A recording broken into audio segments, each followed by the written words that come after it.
In this video, I'm gonna show you how to recover your Pokemon Go account. If you lost your Pokemon Go account and you didn't have access to your Facebook, Google account, Pokemon Trainer Club, or whatever the reason why you lost your account, just follow these steps to recover your Pokemon Go account. Okay, let's start. So here, after opening the Pokemon Go app, you will be asked if you are a returning player or a new one. Click on returning player. And here, since we can't log into our Pokemon Go account, we need to click on Can't Sign In. You will be redirected to your browser. We are now in the support page. You need to scroll down and find the Contact Us button. Here it is. You can click here or here. It will bring you to the Contact Us page. So just click on any of it.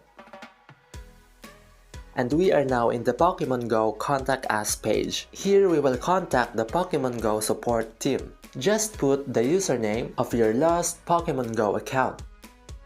And here enter any valid email address. Select an issue. Choose Sign In Issue.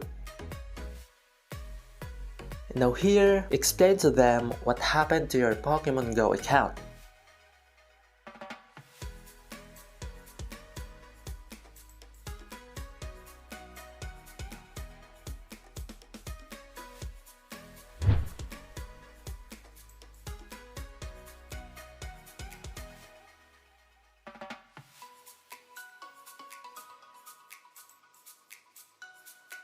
You can attach a file here, such as a screenshot of the issue, but it's optional. You can just leave it blank. And the last one, choose your preferred language. I'm gonna choose English. And once all are done, click on Submit. Click on Verify and solve the verification test.